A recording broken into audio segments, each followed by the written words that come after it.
Matinding parusa sa China. Dumating na. Gaano nga ba kaepektibo ang gobyerno ng China? Hanggang saan naabot ang ilang taong pagpapakitang gilas nila? Sadya nga ba talagang astig ang China o sa una lang sila magaling? Mula sa pagiging isang economic superpower ay tila nanganganib ang China, bumagsak at lumagapak, pabalik kangkungan dahil sa mga kaliwat ka ng problemang humahagupit sa kanila. Noon pa man ay lubos ng hinahangaan ng China dahil isa ito sa pinakamabilis na bansang nagpaunlad ng kanilang ekonomiya sa napakaikling panahon. Pero ang sekreto ng kanilang pag-unlad ay maaaring matrace sa sistema ng kanilang gobyerno, ang komunismo. Sa mga hindi nakakaalam, ang konsepto ng komunismo ay ang pagtatayo ng isang lipunan kung saan ang lahat ng mga mamamayan ay pantay-pantay, walang mayaman o mahirap. Pero sa ganitong klase rin ng pamahalaan ay mas maraming hawak na kapangyarihan ang gobyerno. Ganito mismo ang nangyari sa China. Ang Communist Party ang pangunahing may hawak ng kapangyarihan sa kanilang bansa. Ayon sa Constitution at Land Laws ng China, hindi maaaring magmay-ari ng mga lupain ng mga Chinese citizens dahil ayon sa kanilang batas, ang bawat lupain na matatagpuan sa China ay pagmamay-ari ng buong bansa at ang mga ito ay tinaguriang state-owned land. Bagamat ang mga inchik ay maaaring magtayo ng mga gusali at apartments, ang lupa na kinatatayuan nito ay mananatiling pag-aari ng komunistang gobyerno ng China. Dito na nagkakaproblema sa distribusyon ng real estate party sa China dahil hindi lahat ng mga inchik ay kayang maka-afford ang pagre-rent ng mga apartment para tuluyan. Sa likod ng kakaibang sistema ng pabahay sa China ay mabilis ring pumatok ang industriya ng real estate sa kanilang bansa. Ayon sa Axios, ng real estate industries at iba pang related business ay nagko-contribute ng tinatayang 25% hanggang 30% sa kabuuang gross domestic product o GDP ng China. At ang industriyang ito ay pinangungunahan ng dalawang property developer giants sa China. Ito ang Evergrande at Country Garden. Matatandaan, ang Evergrande Group ay isa sa world's most valued real estate company noong 2018. Bukod pa rito, ang Evergrande ay nakapag-handle lang naman ng tinatayang 1,300 projects sa mahigit 200 syudad sa China. Samantala, ang Country Garden din ay talaga namang nag-iwan din ng tatak pagdating sa real estate industry ng China. Sa gitna ng pamamayagpag nila ay nakatanggap sila ng mga prestihiyosong awards gaya ng Forbes Global 2000 at ang Fortune Global 500. Pero sa likod ng kanilang namamayagpag na pangalan sa industriya ay may kaakibat din silang mga kontrobersiya. Noong nakaraang taon ay nagpasa na ang Evergrande ng Chapter 15 na bankruptcy protection matapos sila matambakan ng utang. Ang hakbang na ito na ginawa ng Evergrande ay layuning hayaan ang isang US bankruptcy court upang matugunan ang mga insolvency cases na involved sa isang pumapalyang kumpanya.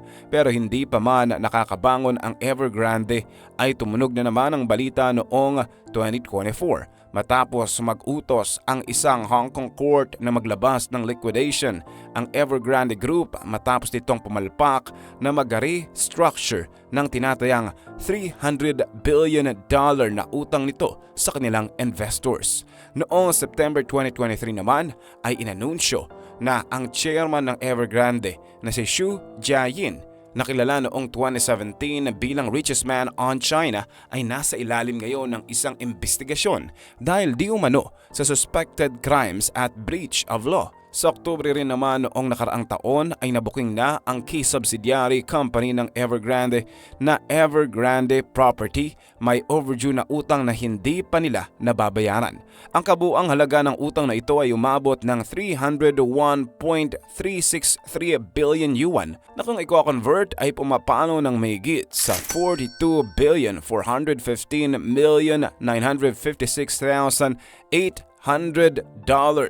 Bukod pa rito ay meron din silang overdue commercial bills na nagkakahalaga ng 205.933 billion yuan o 2,887,944,000. Pero hindi lang ang Evergrande ang nasa kumakamot ng ulo ngayon dahil humaharap din sa parehong problema ang Country Garden dahil meron silang kabuuang utang na nagkakahalaga ng $194 billion.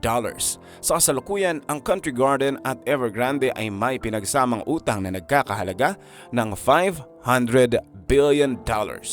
Napakalaking paglagapak nito matapos ng kanilang matagumpay na paglalayag 6 na taon na ang nakakalipas.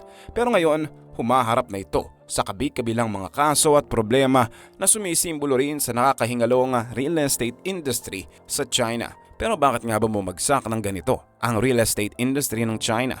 Nagsimula ang lahat matapos sumagupit ang COVID-19 pandemic sa mundo noong 2020. Sa mga panahong iyon ay isang China sa mga bansang nahirapan na mag-adjust, lalo na't patuloy ang pagtaas ng bilang ng mga incheck na nagkakasakit dulot ng virus.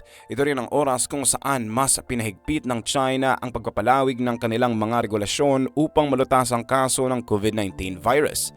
Ang paghihigpit ng China ang naging pangunahing dahilan kung bakit maraming mga negosyo ang nadali at unti-unting nakaranas ng pagkalugi. Desidido ang China sa pagsugpo sa virus at pagpapanatili ng zero COVID policy, kaya naman naapektuhan din ito ang kanilang mga manggagawa na inosenteng naghahanap buhay. Ito rin ang panahon kung saan nagsimulang bumagal ang paglago ng property development sa China. Tumaas ang presyo ng mga pabahay at hindi na ito magawang ma-afford ng mga mamamayan.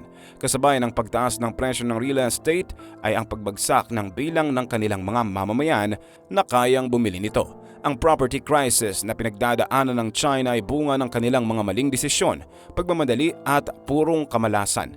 Ang katotohanan, maging ang mga pinakamalalaking property developers sa China ay nahihirapan din, ay isang patunay na nakakaranas ng malawakang krisis ang China pagdating sa kanilang real estate industry na ilang dekada nilang pinalago. Dahil dito ay maraming mga housing development projects ang naiwang nakabinbin. May mga napabalita ring mga apartments at pabahay na natenga sa construction dahil walang sapat na funding. Ang unti-unting pagbagal ng related industries sa property at real estate ay nagbunsod din ng pagkawala ng hanap buhay ng ilang mga manggagawang incheck. Pero kung may mga housing projects man ang hindi na ituloy sa China, meron din namang ibang mga pabahay na natapos nga pero wala namang nakatira. Ang mga ito ay tinatawag na ghost cities o ang malawakang urbanized cities na naglalaman ng mga naglalakihan at naggagandahang mga gusali, pero sa likod nito, wala man lang isang tao ang nakatira sa mga iyon. Ang mga ghost cities sa China ay senyales ng kanilang overdevelopment o ang patuloy na pagpapatayo ng mga gusali kahit na wala namang mga aktwal na taong gustong bumili ng mga ito.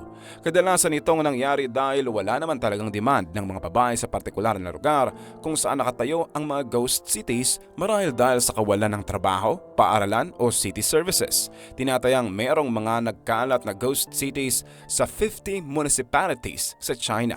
Ang ilan sa mga syudad na ito ay hindi pa tapos, habang ang iba naman ay tapos na at mga naninirahan na lang ang kulang.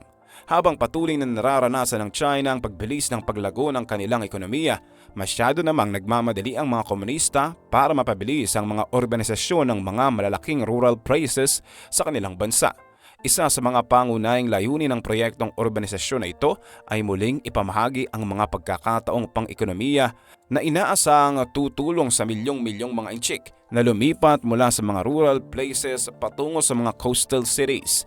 Pero imbis na tagumpay ay mukhang pumalpak ito dahil masyadong naging ambisyoso ang kanilang plano. Kaya naman ang inaasang paglago ng ekonomiya ng China ay naging sanhi pa para mas lalo itong bumagal. Isang halimbawa ng ghost city sa China ay ang City of Ordos, isang syudad na naunang idinisenyo upang maging parte ng Inner Mongolia. Binalak ng mga komunista na gumawa ng isang futuristic city na maipagmamalaki nila sa buong mundo, pero maraming naging balakid upang maisakatuparan ito.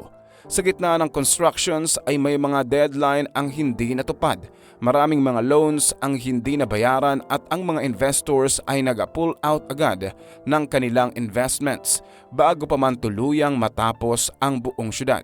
Dahil dito ay binansagan itong failed utopia dahil ang modern at futuristic vision ng China para rito ay hindi naman naisakatuparan. Sa paglipas nga ng mga buwan ay mas dumarami ang mga issue na nagpapalubog sa China pababa. Dahil dito ay bumaba ang kanilang kredibilidad. Maging ang mga foreign investors ay nagdadalawang isip na kung dapat pa ba silang mag-invest ng negosyo sa China. ang ilang mga international companies ay mas minabuting maghanap ng alternative na bansa maliban sa China kung saan sila maaaring mas mapayapang makapaglatag ng mga negosyo. Pero hindi lang ang mga international companies ang nagdududa sa kakayahan ng komunistang bansa ng China. Dahil maging ang mismong mga Chinese citizens ay nagpoprotesta na rin dahil sa hindi patas na mga batas na inilalatag ng komunistang gobyerno. Bagamat ang 1982 Constitution ng China ay nagsasaad na pwedeng mag-express ng freedom of speech ang mga mamamayan, kadalasan ay hindi naman ito naisa sa katuparan dahil sa oras na magsabi ang kanilang mamamayan ng mga salita na maaaring makadungi sa reputasyon ng gobyerno, ay pwede pa rin silang humarap sa kaparusahan sa pamamagitan ng pag-incite ng subversion of state power na nasa ilalim ng Article 105 Paragraph 2 of the 1997 revision of the People's Republic of China's Penal Code. Kung lahat na lang ng uri ng kritisismo ay tinuturing na paglabag sa batas ng China, hindi malabong magdulot ito ng pagmamalabis sa kapangyarihan ng kanilang gobyerno. Oo, malaki ang naitutulong ng mga prinsipyo at plano ng Chinese Communist Party upang mapaunlad ang kanilang ekonomiya sa nakaraan. Pero dahil hindi sila marunong makontento at masyado silang nagmanali, sila rin mismo ang magpapabagsak muli sa kanilang bansa. Pinaparusa ang naging labas ng paggaganid ng China sa tagumpay. Sa tingin niyo ba ay matututo ang China sa kanilang pagkakamali o mas lalo lang nilang ipipilit ang kanilang gusto kahit na tiyak na papalpak ito?